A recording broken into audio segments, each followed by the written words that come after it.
Hi there, Jeremy again here. Um, this one is a quick one. This video is being sent out as a help to any and everyone who every now and again experiences the following things. You're sleeping at night or you're about to sleep at night.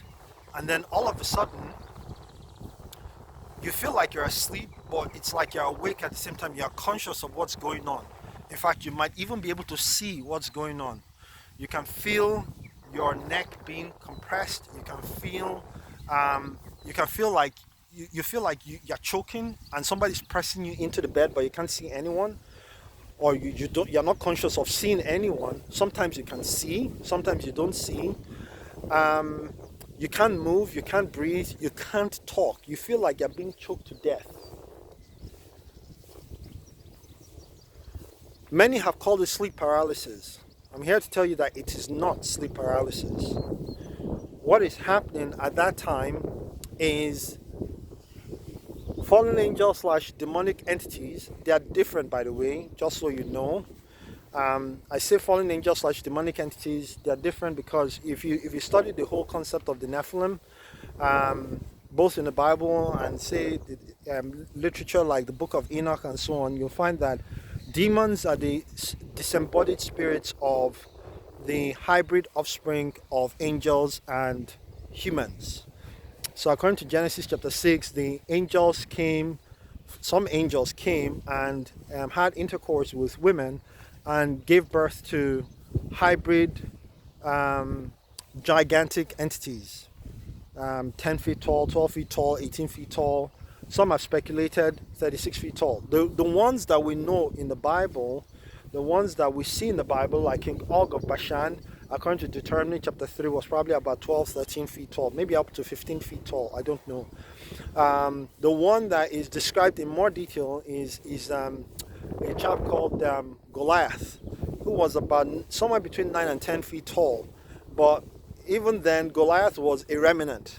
They had watered down the gene pool of the Nephilim by the time Goliath was on the scene. But the pure ones from the very beginning, especially before the flood of Genesis chapter 6 and 7, were very tall. Were very, very, very tall. And there was a second incursion. But I'm not going to all that now. The point I'm trying to make is that when these hybrid entities die, they are spirits.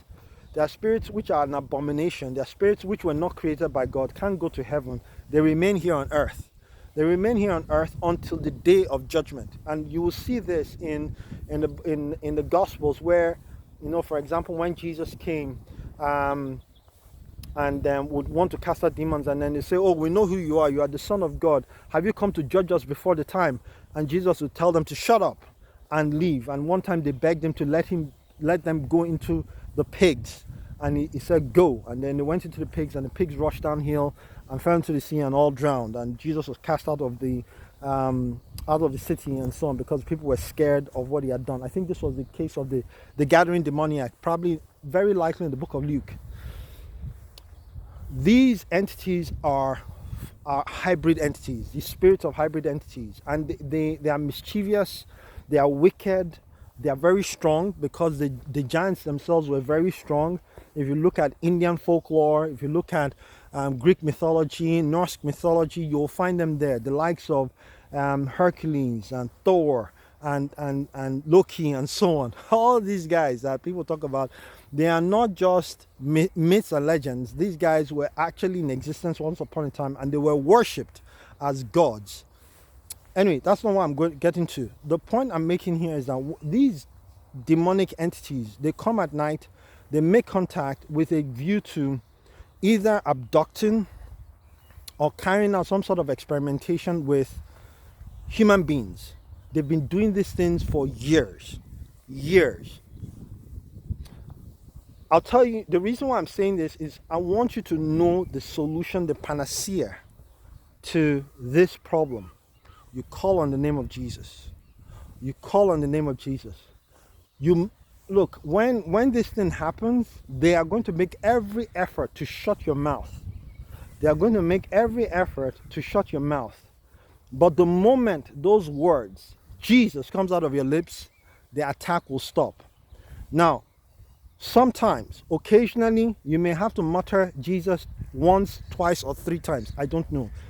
I don't know why, but sometimes it's not enough to say it once. Well, that could be wrong. Maybe it's just the panic that makes it sound like you're saying it more than once. But the point is, when you call upon the name of Jesus, in those moments, it ends. Unfortunately, this is a truth that many in the UFO community who have researched abductions, they have researched abductions, and in many cases, they have found that people, when they call upon the name of Jesus, in those moments when they're under attack, the attack stops dead in its tracks. It stops instantly. The problem is, many of these researchers don't believe in God. Many of these researchers, they're either atheists or nominal Christians or unbelievers completely, and because they don't know what to do with it, they don't know what to do with the information, and they're scared that they're either scared that their reputation will be damaged within the UFO community, or their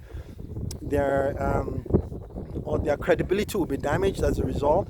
They keep quiet about it, and so they never tell anyone.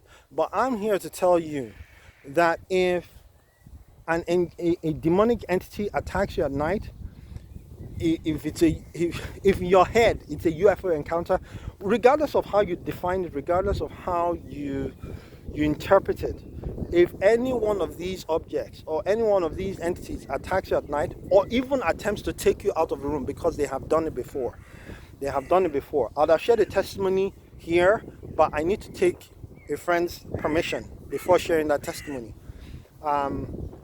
You never know, I might get her to do the testimony herself. But the point is, when you call upon the name of Jesus, the attack stops. The Bible tells us that whosoever calls upon the name of the Lord shall be saved. These UFOs, these demonic entities, you have a power against them. You have a weapon against them, and that is the name of the Lord. The Bible tells us that the name of the Lord is a strong tower. The righteous run into it, and they are safe. The name of the Lord is a strong tower. The righteous run into it, and they are safe. Take care. God bless you. Bye.